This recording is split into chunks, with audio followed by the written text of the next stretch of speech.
आपल्या सोबत आहे अभिनेत्री रुचिरा जाधव। रुचिरा, तुझं लोकशाही मराठीमध्ये मनापासून स्वागत।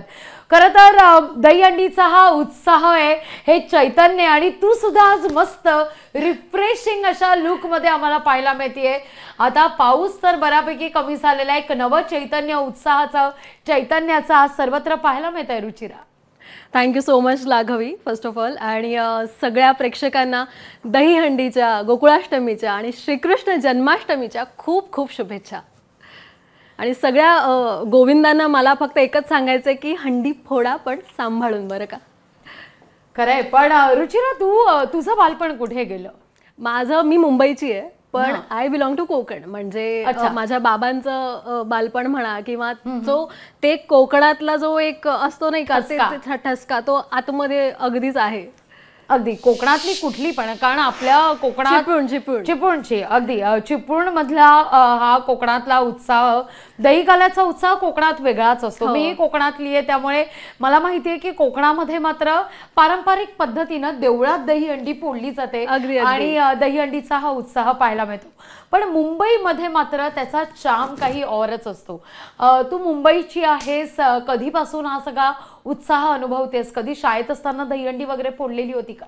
अगदीच, म्हणजे मी अर्थात हंडी पण फोडली आहे, आणि मला असं बऱ्याचदा विचारलं जातं, कारण म्हणजे कृष्णप्रेमी असल्यामुळे, की तू राधा वगैरे झाली आहेस का? तर हो, मी राधा तर ऑफकोर्स बऱ्याचदा झाले, आणि I use to be fortunate enough की एवढ्या 50 मुलींमधनं जर तुम्हाला निवडलं जात आहे राधा बनायला, तर ते मी माझं सौभाग्य समजते। पण ऑन द कॉन्ट्ररी, जेव्हा मी लहान होते ना, तर मला आठवते की मला कृष्ण बनायला जास्त आवडायचं, आणि त्यामुळे जन्माष्टमीला किंवा ॲटलिस्ट माझ्या बर्थडेच्या दिवशी पहिले 4-5 वर्षांची असताना माझी आई सांगते मला की मी कृष्णा बनायचे। तेव्हा काय म्हणजे कृष्णातली कोणती गोष्ट ही तुला फार भावते? काहींना तो नटखटपणा आवडतो कृष्णातला, काहींना तो संयतपणा आवडतो कृष्णामधला, काहींना मात्र सगळ्यांना एकत्रित घेऊन जाणं कृष्णामधलं आवडतं। तुला नेमकं कृष्ण कसा भावतो? बापरे, हा प्रश्न, म्हणजे या प्रश्नाचं उत्तर द्यायला वेळ कमी पडेल, पण माझ्यासाठी कृष्ण म्हणजे सखा, तो म्हणजे प्राणसखा, आणि तो म्हणजे माझा सारथी। आणि ॲज दिस वर्ड्स डिफाईन, म्हणजे सखा म्हणजे माझा मित्र, प्राणसखा म्हणते मी त्याला, आणि सारथी म्हणजे माझ्या जीवनाला जर कोणी दिशा देत असेल तर तो म्हणजे कृष्ण आहे माझ्यासाठी। सो या दोन गोष्टी बास आहेत माझ्यासाठी। कृष्णाविषयी असं तुझ्या बोलण्यातून मला आता जाणवतंय की तुला कृष्ण फार जवळचा आहे। तू काही वाचलं आहेस की कशी तू कनेक्ट कशी काय झालीस? म्हणजे आपण आपलं एक असतं ना प्रत्येकाचं की आपण या भगवंताशी जास्त कनेक्ट होत असतो, किंवा हा सण आपण जास्त कनेक्ट होत असतो। तुझ्या बाबतीत तू आता कृष्णाविषयी बोलताना ते चेहऱ्यावर भाव सुद्धा दिसत आहेत, तो आत्मिक आनंद मला या क्षणी जाणवतो। Thanks for noticing. आणि जसं तू म्हणालीस की भगवंत खरं तर एकच आहे, म्हणजे that is the divine power ज्याला आपण वर्शिप करत असतो। सो माझ्यासाठी भगवंत कोणी असेल तर ते म्हणजे श्रीकृष्ण आहेत, भगवान श्रीकृष्ण आहेत। आणि मी कनेक्ट खरं तर ना लहानपणीच मी कनेक्ट झाले, आणि जेव्हा मला एक आठवतंय की लहानपणी ना आपला एक सिरियल यायची श्रीकृष्ण, ठीक आहे। सो हे ना ही प्रोसेस होती माझी भगवान श्रीकृष्णांबरोबर कनेक्ट व्हायची, it was a journey. So मी लहानपणी ती सिरियल बघायचे, आपलं एक रुटीन ठरलेलं असायचं संडेचं, आणि नेमकं एकदा असं झालं की संडेला मॅचच लागली आहे, ठीक आहे। I was very disappointed that time, आणि मग मला ओव्हर दी बऱ्याचदा असं झालं की बऱ्याचदा मॅचेसच लागल्यात आणि मग श्रीकृष्ण सिरियल लागत नाही त्या दिवशी, आणि मग तेव्हा मला जेव्हा हर्ट झालं ना की अरे I am not able to see Krishna, मला बघायचंय त्याला, सो तेव्हा ते जे फील होतं ना, तेव्हा मला फील झालं की okay I am connected to him, आणि तेव्हापासूनचं जे कनेक्शन आहे ते आत्तापर्यंत आहे, आणि ते ओव्हर दी इयर्स फक्त आणि फक्त वाढत गेलं, म्हणजे त्याला काही सीमा नाही आहे। आणि येस, जसं मी म्हटलं, तो माझा सारथी आहे। तो तुझा सारथी आहे कृष्ण, आणि तू त्याच्यासोबत आपण म्हणूया किंवा तो तुला या सगळ्या व्यावहारिक जीवनात सोबत घेऊन जात असतो। आपलं थोडंसं बोलणं थोडंसं स्पिरिच्युअल होतंय, पण अर्थात हा सगळा सणच उत्साहाचा आणि अर्थात चैतन्याचा आहे। पण ही दृश्य आपण पाहतोय। खरं तर रुचिरा, सगळ्यात महत्त्वाचं म्हणजे जसं तू म्हणालीस की तू बालपणी कधी राधा होत होतीस, पण तुला मात्र कृष्ण व्हायला आवडायचं। हा अभिनयाचा गुण, हा अनुभव आपण घेऊया।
रुचिरा, असं जेव्हा दहीहंडीमध्ये असा उत्साह असे परफॉर्मन्स जेव्हा होत असतात तेव्हा मात्र एक गंमत ऑफ स्टेज पण पाहायला मिळते. हे खाली जर आपण दृश्य पाहिली तर प्रत्येक गोविंदा पथकांची त्यांची एक स्टाईल या ठिकाणी सुरू असते, त्यांचं एक वेगळी स्टेप या ठिकाणी सुरू असते आणि प्रत्येक कलाकाराला ती गोष्ट हुरूप देणारी असते. कुठेही असा सवंगपणा कुठेही पाहायला मिळत नाही. खरं तर हीच खासियत आहे गोविंदाची. नक्कीच. आणि आय एम सुपर ग्लॅड की आत्ता सुद्धा सांस्कृतिक पाळून आपण हा सण संबंध महाराष्ट्रात साजरा केला जातो.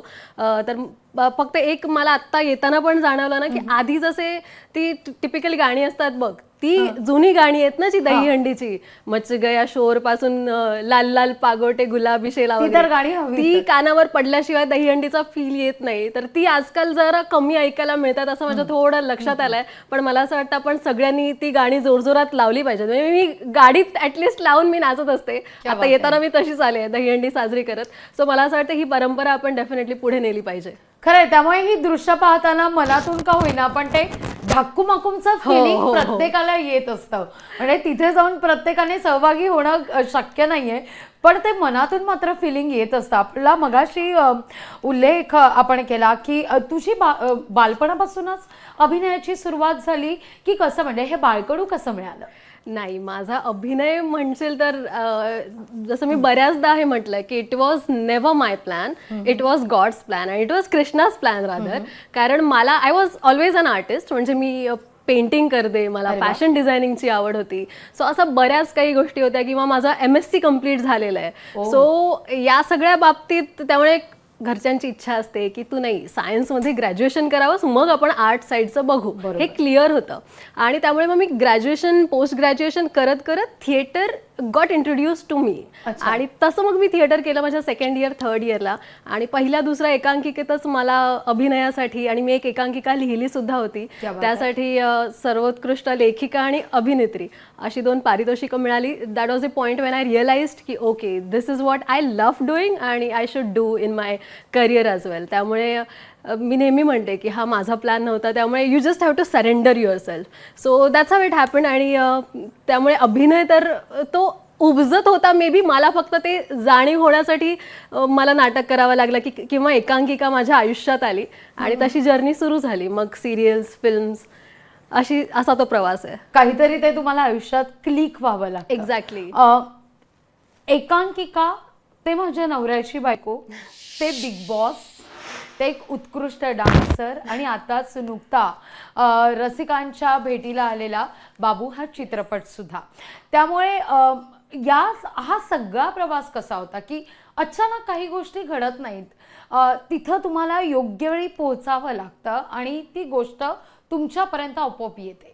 एक्झॅक्टली. आणि जसं कृष्णा म्हणतो कर्मण्येवाधिकार असते मा फलेषु कदाचन. सो मला असं वाटतं मी माझं कर्म करत गेले की चला आपल्याला थिएटरवर परफॉर्म करायला आवडते, आपण करूयात, इतकं माझं क्लिअर होतं. आणि मे बी मग त्याच्या फलस्वरूपी त्याने मला दिला असावा की नाही तुला अभिनेत्रीच व्हायचं, हे तुझ्या भाग्यामध्ये मी लिहून ठेवलंय. सो त्यामुळे मग ते घडत गेलं आणि तो प्रवास फार रोमांचकारी आहे. अजून सुद्धा तो प्रवास सुरू आहे आणि बरंच काही करायचं. आता जस्ट एक स्टेप मी चढले असं मला वाटतं. बट तरी सुद्धा माझ्या नवऱ्याची बायको संपून इतकी वर्ष झाली, 1.5-2 वर्ष झालं, तरी प्रेक्षक माया म्हणून आजही ओळखतात. बिग बॉस मधली जर्नी असेल, जितकी काही होती, पण ती मला फार शिकवून गेली आहे. सो प्रत्येक गोष्टीतनं, प्रत्येक माझ्या कामातनं फार शिकण्याचा प्रयत्न करते की आपण नेक्स्ट अजून काय चांगलं करू शकतो आणि प्रेक्षकांच्या समोर अजून नव्या नव्या रूपात कसं काय येऊ शकतो. आणि जेव्हा पण मी कुठलं कॅरेक्टर करते, फिल्म ऑफकोर्स बाबू हा सिनेमा सुद्धा एक वन ऑफ दी माइलस्टोन होता किंवा एक स्टेप अहेड होती, कारण तो ॲक्शन रोमॅन्स ड्रामा अशी ती फिल्म होती. आणि प्रेक्षकांचं नेहमीच प्रेम मिळत आलंय मला, माझ्या कॅरेक्टर्सना सुद्धा, आणि रुचिरा म्हणजे मला सुद्धा फार प्रेम मिळत आलंय. त्यासाठी मी त्यांची नेहमीच ऋणी असते.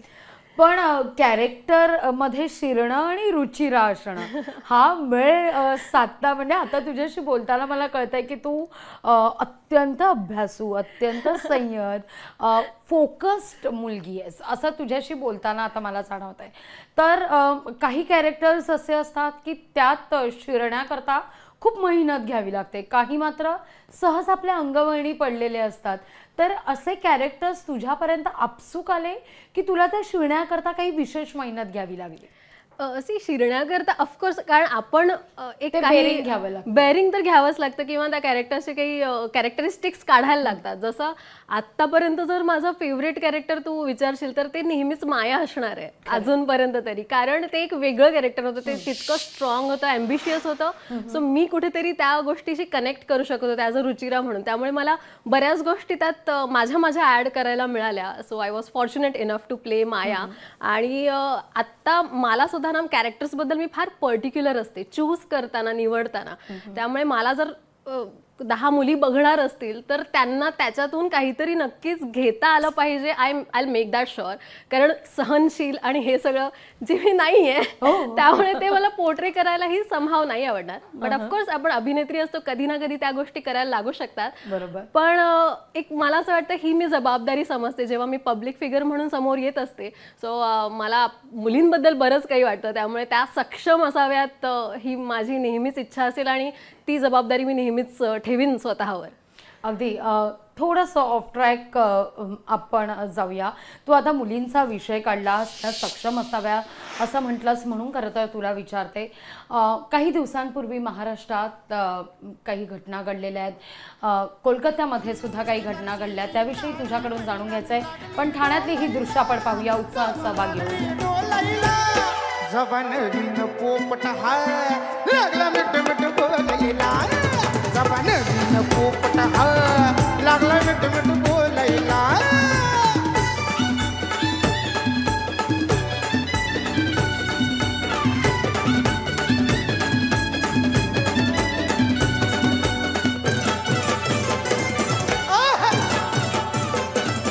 अगं काही सांगू तुला या दोघांची गोष्ट, तशी कळाली स्पष्ट. काही सांगू तुला या दोघांची गोष्ट, गोष्ट तशी कळाली स्पष्ट. बाबून मोठा मिळीचा झोका, बाबून मोठा मिळीचा झोका, लागतोय झुलाईला, कसा लागतोय झुलाईला. जवान विन पोपट हाय लागला मिठ मिठ या, जवान विन पोपट हाय लागला मिठ मिठ बोलायला.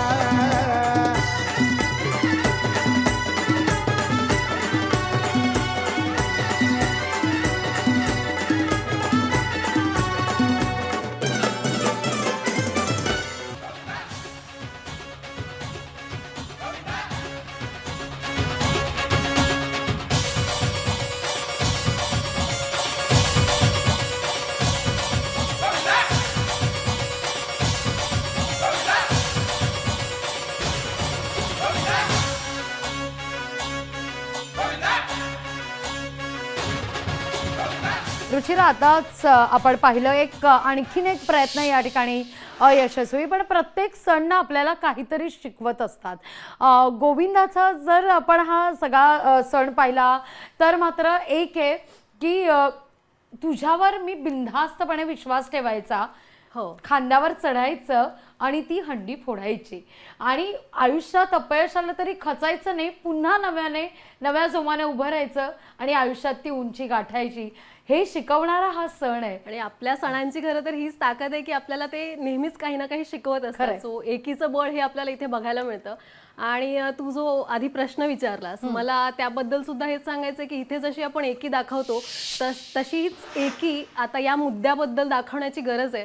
कारण अनफॉर्च्युनेटली म्हणजे आयर्नी बघ ना की आपण आता इथे साजरा करतोय हा सण, पण तिथे काही माणसं आहेत ती आपल्याच भारतामध्ये जो हा सण साजरा नाही करू शकत आहेत कारण त्यांच्या कुटुंबात किंवा त्यांच्या राज्यामध्ये काहीतरी वाईट घटना घडली आहे. तर मला असं वाटतं ही घटना घडावीच का ना, का आपल्याकडे तसे ठोस नियम नाही आहेत.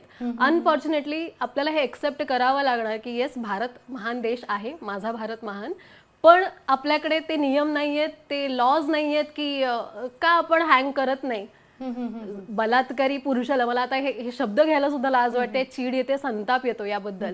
आणि हेल्पलेसनेस असतो की बोलून काय होणार ना, माझं बोलून मी फक्त माझी व्यक्त होतीये, पण त्याच्यामुळे काही आउटकम निघतोय का? नाही. 2 दिवसात ठीक आहे, आपण नाही विसरत, पण परत विसरू देत सुद्धा नाहीत ना आपल्याला. परत घटना घडते 2 दिवसात, आणि तुम्ही काय म्हणजे तिने काय घातलंय, व्हॉट शी इज वेअरिंग हा प्रश्न विचारतो, व्हॉट वॉज शी वेअरिंग हे प्रश्न विचारले जातात. तिसरी आणि चौथीतली मुलगी, आता तिला सुद्धा तुम्ही हाच प्रश्न विचारणार आहात का? सो खरंच इथून बदलायची गरज आहे समाजाला. आणि त्यामुळे मला आपल्या जे कोणी आपले संविधान किंवा आपल्या नेत्यांना मला विचारायचं की यासाठी तुम्ही काय करणार आहात आणि हे थांबवूया कसं आपण. आम्ही तुमच्या सोबत आहोत, ॲज अ जनता म्हणून मी तुमच्या सोबत आहे, मुलगी म्हणून मी तुमच्या सोबत आहे, आम्ही सगळे आहोत. सो तुम्ही आम्हाला न्याय कसा देणार हा प्रश्न मला विचारायचा. म्हणजे थँक्स टू लोकशाही की हा मला मंच उपस्थित करून दिला.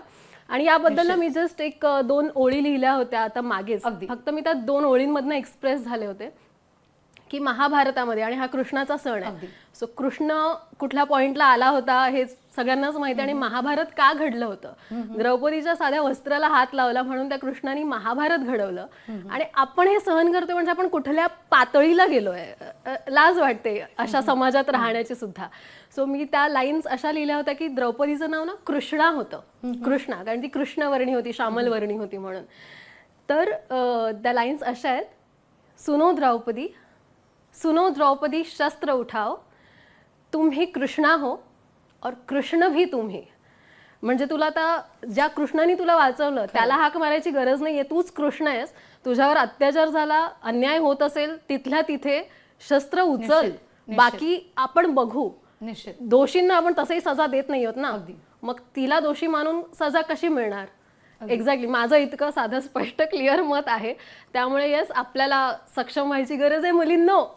अगदी याच नोटवर रुचिरा आज आपण इथेच थांबूया. खरं तर तू इथे आलीस आणि इतक्या मनमोकळ्या गप्पा मारल्यास, फक्त सणासुदीच्या निमित्तानंच नाही, सणाबद्दलच नाही, तर अर्थात तू एक सजग अभिनेत्री आहेस, सामाजिक भान जपणारी अभिनेत्री आहेस.